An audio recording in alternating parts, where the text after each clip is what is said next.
श्रीलंकाई तमिलों के मामले पर सरकार से नाराज डीएमके ने यूपीए से अलग होने का फैसला कर लिया है। चेन्नई में डीएमके प्रमुख करुणानिधि ने ऐलान किया कि उनके मंत्री बुधवार शाम तक सरकार से इस्तीफा दे देंगे। திராவிட முன்னேற்ற கழக முன்மொழிந்த திருத்தங்களையும் இந்திய அரசு ஒரு சிறிதும் பரிசீலனை செய்யவில்லை.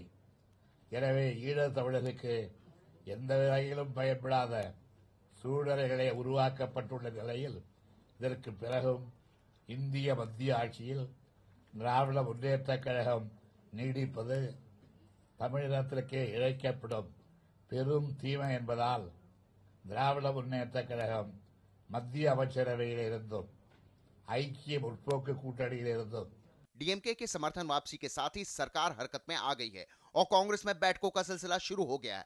कांग्रेस कोर ग्रुप की बैठक के बाद वित्त मंत्री पी चिदम्बरम ने दावा किया कि सरकार को कोई खतरा नहीं है। Let me assure everyone that the stability of the government and the continuance of the government are not an issue. The government is absolutely stable and enjoys a majority in the Lok Sabha. सरकार बहुमत का दावा तो कर रही है, लेकिन DMK को मनाने की कोशिशें भी बदस्तूर जारी हैं। डीएमके चाहता है कि सरकार संयुक्त राष्ट्र मानवाधिकार आयोग में लाए जा रहे अमेरिकी प्रस्ताव का समर्थन करे और उसमें कुछ संशोधन भी करे।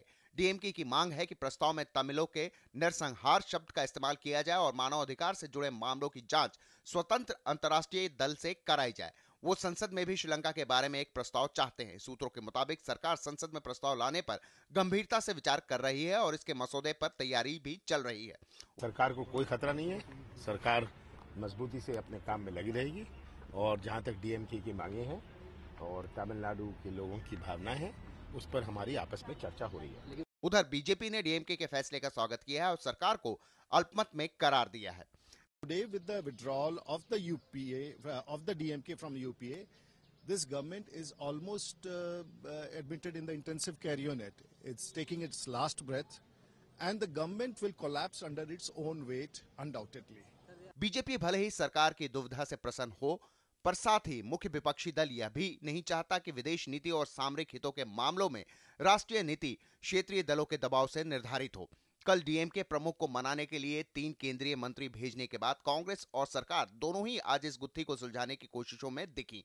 कुछ उम्मीद उन्हें डीएमके के इन संकेतों से भी है कि अगर उनकी मांगें मान ली जाती हैं तो वह फैसले पर पुनर्विचार कर सकती है। घरेलू राजनीति और विदेश नीति की प्राथमिकताओं के बीच सरकार का प्रयास बीच का रास्ता तलाशने का है। Bureau report, DD news.